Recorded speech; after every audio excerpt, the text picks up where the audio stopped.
going from situationship to situationship, are you not carrying baggage from one relationship to the next? Because I feel a lot of guys do complain, like, oh, this girl has a lot of baggage, has a lot of issues she has to deal with.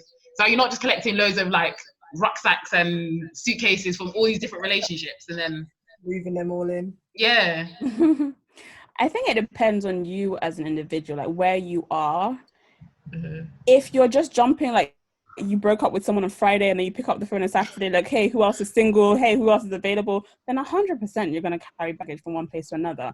And every time you move, you're going to have less hope, less self-esteem. It's going to be harder and harder every single time until literally either God shakes you, you shake yourself, or something happens to make you be still and focus on yourself. Because at the end of the day, if you're not whole, you can't expect someone to fill you. Like, two halves don't make a whole in a relationship. Like, it's two whole people. So ultimately, even if you find the perfect guy, you're going to mess it up because you still have this baggage you haven't dealt with. There's certain things that you're always going to be on a journey. You're always going to be growing. So even like when you get married, both of you will be working on certain things together. However, and those things can make you who you are. So it's not like every bad thing that you've been through is a terrible thing. But if you can't even sit by yourself, you can't even invest in growing yourself, you can't even just be you by yourself, and you're actively seeking more one situationship, one marriage, or marriage is the be all and end all. Let me tell everybody, marriage is hard. It's a work. And you sacrifice so much. So I say all the time, I thank God for my husband, because I know, especially after having a baby, I struggled a lot. Like, it messes with you emotionally, physically, spiritually. And I can't imagine going through all this with someone, with an idiot. Like, I can't imagine going through all this with someone who's not worth it. Yeah. Like, I can't imagine not having someone who's supportive. Like, forget the wedding day. Yeah, the wedding day was fun. We turned up great. But, like, I can't imagine, like, you're not just looking for someone to talk to on the phone. You're looking for someone to really build a life with, build a family with, be the father of your kids, like, be a role model to your kids. Like, so if you don't even know, oh, are we dating? Are we dating? If you're indecisive, be moving. Like, just like, but again, as I've gotten older, and obviously through my experience now, I can be more cutthroat. There were times where I wasn't as cutthroat. So I love it when Yasmin said that, like, now, as the older you get, hopefully the wiser you get too, you realize that it's not worth wasting time with someone who's just not worth it. It's really not. Okay, so but then how do you actually have the healing, like go through the healing process? So you've gone through a bad situationship, so you've come out, you decided, okay, this is not working for me anymore, you leave that situation. But then what's the process now to become more healthy and raise your self-esteem for the next relationship? Like, you have to take accountability for some of the things that have gone wrong in that relationship. So how do you now work through? What's the process? So obviously for everyone it's different. So for me personally, after I got out of, in fact, I had a very long, 4-year relationship, then a 2-year situationship with the same person. And then I dated, I wouldn't really call them situationships, but then I had one situationship for like 2 years. And I'm just like, what's wrong with me? So for me, I think, like I said, it was really investing in myself. So I started going to church more because I got to the point where it's like, I don't understand what's going on. Like, I really did need to find God. So for me, that was when my faith grew. I started volunteering at my church as well. So I started dedicating my time to something that was bigger than myself. So that really did help me just get my mind off things and focus on something more positive. And then I started writing. Like, I would always say, like, the power of writing.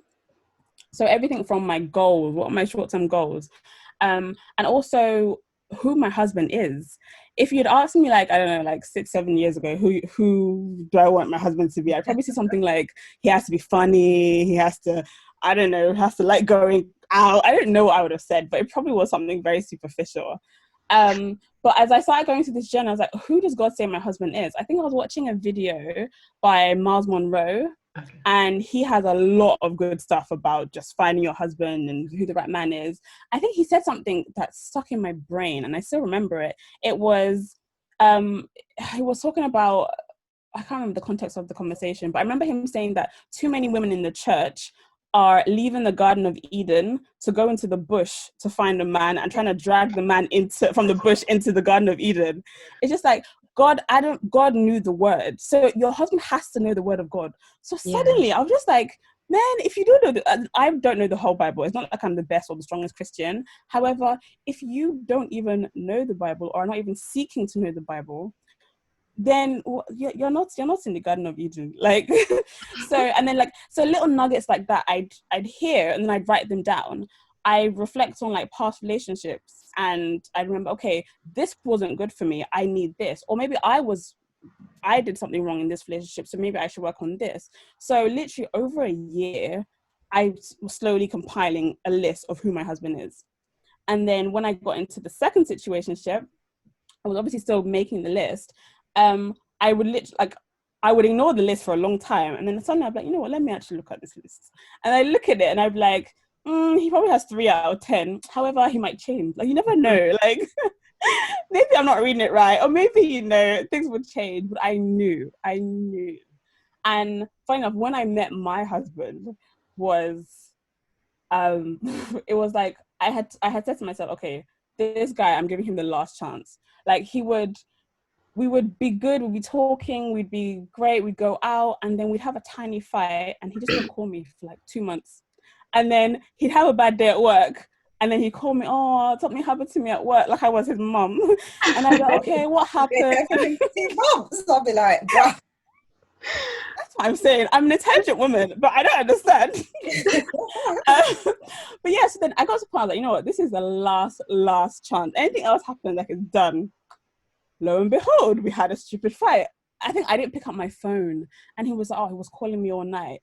Meanwhile, my cousin's dad had died, and we had gone to visit her. Fair enough, he didn't know the background, but I was busy. And then he was like, oh yeah, but he needed me, I wasn't there for him, blah, blah, blah. And then we just fought. And I'm just like, it's not me and you. Like, it's not me and you. So from that, literally, I'd already said it. Like, I'd committed to my list. I'm like, no, I'm going to move on.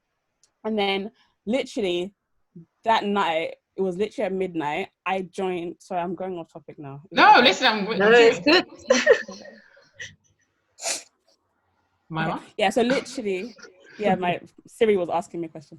Okay, so literally that night, I went onto this dating website I went for an event like 2 months before, and someone mentioned online dating in an event. And then I actually took the mic. I was like, I don't believe in online dating, blah, blah, blah. And then someone said, oh, but no, there's like Christian Connection, there's Christian Mingle, there's Christian app, that she knows someone who got married from this app. And I was like, yeah, whatever. So like a few months after. Say that again? No, I haven't. Listen, I what did you say, yeah? Huh? What did you say? I said, I hope she left a review when she got back from Santorini. She got married in Santorini. Oh. I didn't even pass a free trial. So literally midnight that night, I filled out this long list of questions from this Christian. Like, I was like, yes, I know what I want in a man. I know this, blah, blah, blah, blah. And I filled it out. Literally 7 a.m. the next day, Kola, my husband, messages me, and then we should start talking from there. Oh. So, and people ask me, what's the name of this app? They want to go on the app. I'm just like, listen, it's not the app. It's not the app. It was a time, place. It was my frame of mind. It was his frame of mind. Like, it was literally just God. It was literally God. I'd never been. I didn't. I think it was a 5-day free trial. I didn't even finish it. So I guess to answer your original question about how do you get over it, honestly, focus on you. Like, from very practical things, like, who do you want to marry? You want to marry someone who's fit, who's financially stable, who's XYZ. Are you those things? Like, would that person see you and be attracted to you? So work on those things. And even outside of that, like, work on you. Like, how do I elevate myself? How do I do this? Like, my sister right now, I am pushing her to buy a house before she gets married.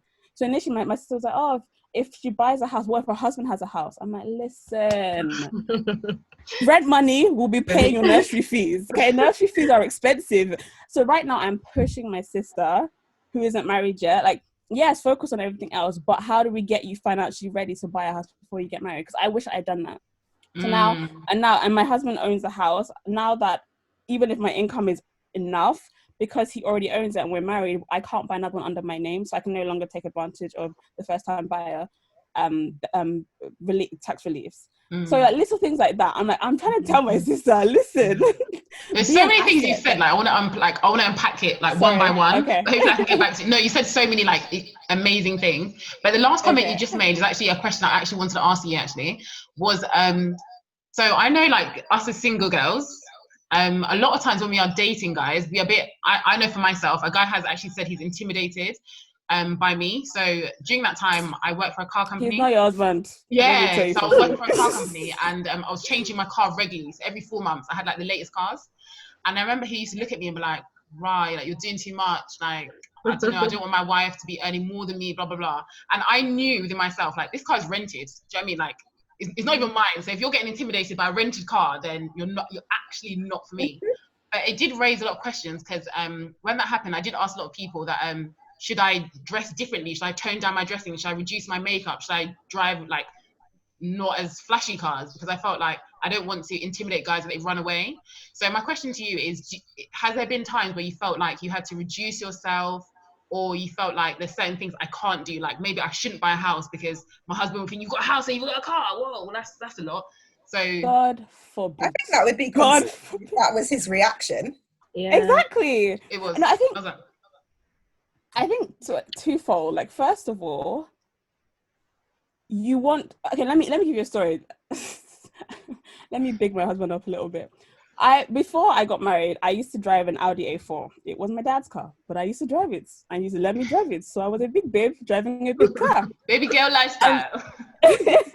So Kola met me in an Audi, and he had a BMW 5 Series, which is basically a convertible, so it's a 2-seater, and it had like a little seat at the back. Okay, it was cool, it was nice, used to feel cool with it. But then when I got pregnant, first of all, even going into the car, it was really low, so it was uncomfortable, and you can't fit a car seat there. So just like when I got pregnant, I'm like, this car is going to change, like no more convertible. So we wanted to buy a new car, but then we were like, let's be responsible, we have so many other things to consider, and then I was like, you know what, let's just buy a Hyundai, like, or let's buy like a smaller, or a Toyota or something, like a smaller car, and then eventually we'll buy a bigger car. And then my husband said to me, I met you in an Audi, your daddy will now see that she went from an Audi to a Toyota. That's what Kola said to me. So we did it. We bought what did we buy? We bought a BMW X5. That's what we drive now. And that was the one line he used. He's like, wow. Don't buy me that's what he said, because that's what he met me in. Regardless of whether or not I bought it myself, whether I not, it's my money, that's not the point. He met me at a certain place. And I've heard before as well, like I think Yoruba people say it, like, you know how well, if someone, you know how good a man is. No. After I think something along the lines of, after like a year or two, you'll know whether or not a woman married a good man, because you see it on her. Like, has the man elevated her intellectually? Has he bought her nice things? Like, I don't believe in like material things, but the thing you will see it in her. She doesn't have to tell you. You will know by her conversation, by her ambition. Like, so many things will change. Like, so you have to marry someone who will pull you up. Like, that's and hopefully you pull him up too, which is why I go back to my point about investing in yourself, so that you are that rock, you are that stable person. You're not just this needy person looking for someone to save you. Yeah. So Yasmin, I'm curious, because I know Yasmin is a very headstrong person. Has there ever been a time when you've had to like reduce yourself or make yourself smaller to accommodate a guy?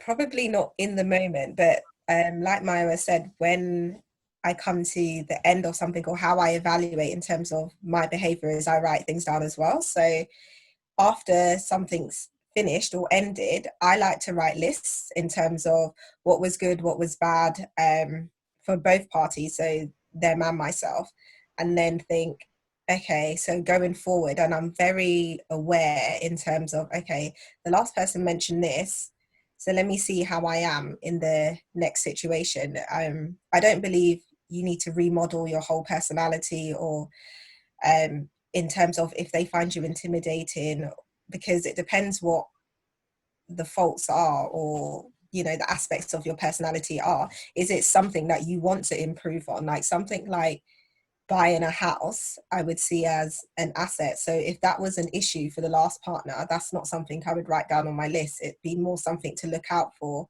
Does the next person have an issue with this as well? Because in that case, you're not for me, because I've already had that experience with somebody else. But if it's something like, you know, you constantly pull me down, or I don't know, like you don't big me up enough, or like things like words of affirmation or whatever. And or my, you know, when people talk about love languages and they'll say, oh, you didn't show this enough. If it's something that isn't to my detriment that I can now include, then I'm conscious of it with the next person. And as I said, I'll write things down in terms of, okay, well, this is pretty true. Like I can be stubborn, or I might take a little bit of a lengthy time to forgive people. And that's not necessarily a positive trait. So I will then look at myself and think, okay, how can I get around this in terms of forgiving people quicker, and from that aspect. But I think in terms of things you're doing to better yourself, like your personal goals, you shouldn't have to amend them for your partner. If your goals aren't aligned, and what your goals are, as I said, to better yourself and pull yourself up, then that person is just not for you, unfortunately.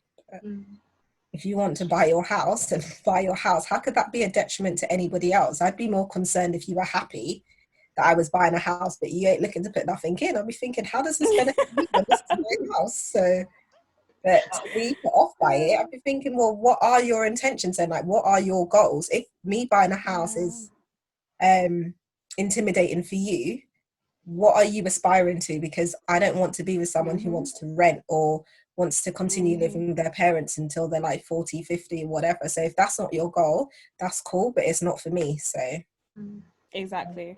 And I think also asking those questions, like once you find that, it's like, okay, why are you upset? Like maybe not in a confrontational way, but like figure that out. It's like, what are your goals? Like what, like where are you going? Like yeah. Cool. Like what are you concerned about this? Exactly. And then make that important for your list as well. Like, okay, I need someone who, for instance, understands how to invest. That's important. Money management. You don't have to be rich, but you need to understand money management. Yeah. You need to have goals. Like, you need to learn these things. Like, again, I'm not acting like I know all this. I've been learning, and I've learned a lot more from my husband now. But I knew he knew these things. Like, he spoke about them very early. Not necessarily about what he earned or what him personally, but you can tell by someone's conversation the kind of thing that they think are important and what they aspire to, because it's important. It's so important. That's good. I was going to talk about something else on the lines of this as well. So recently there's a few phrases that have gone out there, such as Bob the Builder chick and a pick me chick. I don't know if you've heard of these phrases before. I heard of the Bob the Builder one. I can probably guess what they mean, but I haven't heard them. And the pick me one. Yeah, I've heard of them. Okay, Bob, do you want to explain what they are? The Bob the Builder one, correct me if I'm wrong, because I think I just saw it in passing. Yeah. Was if a girl likes to fix a guy, basically, and finds enjoyment in, fixing a guy up, preparing him for the next person. Preparing him for the next girl. That's rude. No. Yeah. But yeah, and then pick me. What is pick me? Is it like a girl that acts a certain way so that she will be like more desired by a guy? Yeah, exactly it. Yeah. Is that it? Mm-hmm.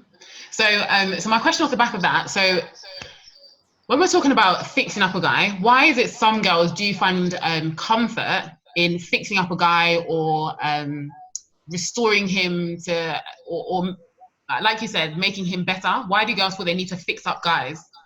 Or is it compromise in a sense? I personally think because I've been in a situation where I didn't go in it intentionally thinking, I want to fix you up, because I wouldn't find that attractive, somebody who needs work as such, or so much work that I need to fix you. But once you're in it, like once you're in a relationship, then you can see things possibly that they could do better, or based on what their aspirations are, or what your experiences are, or your background knowledge, whatever, you can make suggestions. And I think inevitably you become that fixer-upper. But it can be as as it was said, preparing them for the next girl, because Sorry. it's true. It's because, you know, It's true. I read a tweet. I read a tweet, I think it was this morning. The girl, it was something along the lines of like Builder, what was it? Bob the Builder. Bob the Builder check, yeah. And then, and then the girl underneath in the tweet wrote something like, "Oh, I like the kind of guy that would already been like have been built by the girl that was built in the guy." It was very like, yeah. Wow. That's why I was like, the thing is, this is my first time hearing this, but I feel like at the end of the day, if you, I don't know. Okay. About to shake the table. No. All of my past experiences definitely built me to where I am today, good and bad. So I feel like it would be dangerous to enter a relationship thinking I don't want to be Bob the Builder for someone else. Like, yes, you're going to be a blessing to someone. Like, every experience is a blessing or a lesson. You're going to be of impact to this person in some way, and they're going to be of impact to you. Even if it ends badly, you should be learning from that. Yeah. So I don't know. I saw myself. Now you say it, I feel like, yeah, I've done Bob the Builder. I've done Bob the Builder. But people have built me too. So exactly. I think it depends on how like the person receives it. If I think everyone's trying to better themselves and we can all help each other. Yeah. So if the guy, let's say for example, I'm saying something to the guy and he's responding in a way and I can see the difference in him and he's also teaching me and I feel like we're both growing together, then there's nothing wrong with that. But if I feel like, you know, I'm constantly giving information, very one-sided, and he's just making excuses. Like I was in a situation where a guy, his hours at work were heavily reduced, so he wasn't making as much money, and I was always like, when we're going to eat and stuff, I would always pay, and then he would always say like, oh, you know, I feel really bad that I can't make this money and stuff. But and I appreciated it that he was saying this. I didn't really mind, but I felt like his actions after that didn't portray that he was still serious, if you know what I mean, because there's a different way to portray. Even if you feel like, okay, someone else is paying, you don't have to pay for everything, but if there's something for like £5, you know, like a coffee or something, I don't know, reciprocate the action. But it's not just one-sided, if you know what I mean. Yeah. Because it reminds me of the film, I don't know if you've seen the film Acrimony, Tyler Perry's Acrimony film. So basically she kept pouring into him,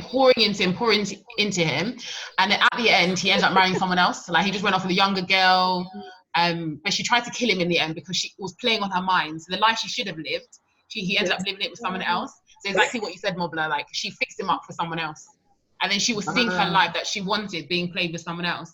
So my next question is, when you've invested in a relationship and you've done all these amazing things for this guy and he decides to go on to someone else, how do you actually get over this heartbreak? So he doesn't want to be with you anymore, or let's just say you've parted ways. How do you deal with heartbreak? Whether it's a situationship, because either way it was a relationship in some form. So I think you need to give yourself time, and like everyone says, don't dwell on it, and you know what, but I think sometimes you need to think about what happened. You need to take away lessons that you've learned, and not necessarily all the negatives, but positives as well. And as Maya said as well, focus on yourself, do activities, because a lot of the time, okay, we say focus on ourselves. What does that mean? If it means like working on your health, working out more, like eating better, joining clubs, doing activities, stuff that you enjoy, getting more involved in church. I don't know, whatever you enjoy. Like I enjoy singing. If you want to do more of that, just get more involved in activities, not necessarily just to take your mind off, but also to better yourself and to, you know, be a better all-rounded person. I think it's really important.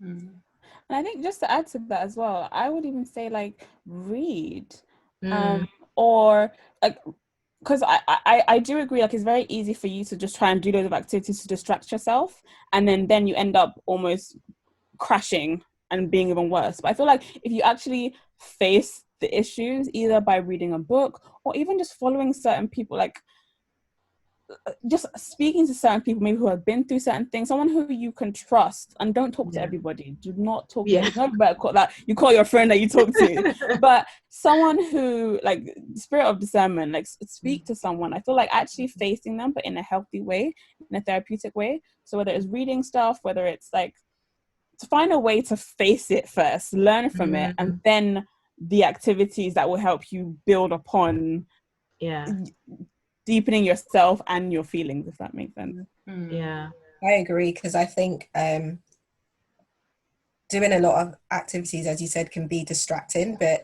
there will always come a time where there's a lull or there's a quiet, and everything will still infiltrate your mind. Your emotions are still there. You haven't probably healed. It's just keeping busy as such. But it comes to a point where you have to face that feeling. I think a lot of people want to avoid feeling that pain or that heartbreak, but unfortunately you just have to go through it to get to the other side. I think cutting them off, especially if you know it's definitely over, it can be difficult, but it also helps with the process in terms of moving forward, because constantly dipping in, or that grey area where you're still talking every now and then, or you know, in some cases you have your sleepovers or whatever, it just clouds things. You need to just be cut through it. I think once it's over, just take your period apart, focus on yourself, write things down. What do you want going forward from this point? How do you want to feel? What are the aims that you're going to be now working towards? I think a lot of people rush into new relationships or straight onto dating apps because they want to replace that void, and they want to feel that elation again in terms of what they felt in a relationship, but that's not necessarily healing the problem. And I think that's when you then get the situation of bringing baggage, because you haven't taken that pause.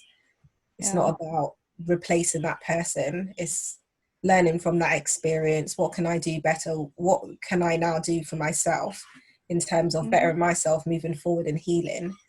And then as a secondary, later on down the line, you can look about, okay, possibly meeting somebody else. But I think that should be last on your list. I agree.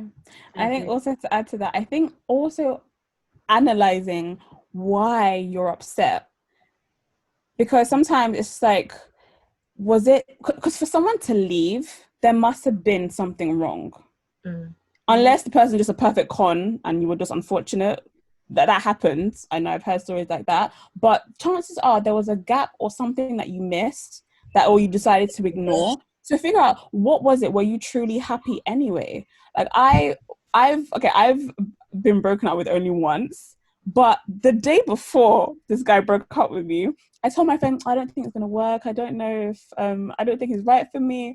And then when he called me the next day, I was like, okay, it's not you, it's me. And I'm like, did you just give me a movie? Like, and then I just started crying. And then I was like, well, why are you crying? Right? How dare he break up with me? But I think also the fact that even though I knew he wasn't right for me, I wasn't going to break up with him. So if he hadn't broken up with me, that probably would have dragged for a while. So now I'm so grateful that he did that. And he never called me again. Nothing, like cold turkey. So I'm very grateful for that, because I don't know if I would have been strong enough at that time.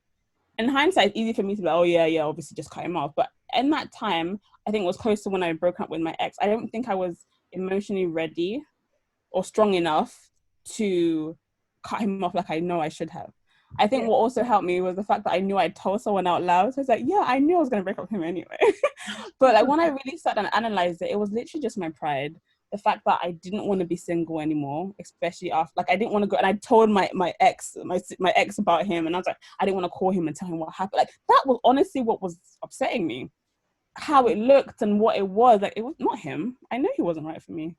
So it's just like really sitting down. End it. It hurts. It doesn't matter if they've left or exactly. Because if it's not what you want, or you're hoping that it would be something more, but you realize actually, you know, this isn't working, it doesn't mean you don't love the person anymore. So it still hurts, I think, whoever's 100%. But I think understanding that, because it's one thing for you to feel like, okay, this is going to be hard, I'm no longer going to be talking to this person, I'm going to miss him. Another thing to think that, oh my gosh, the love of my life just left me.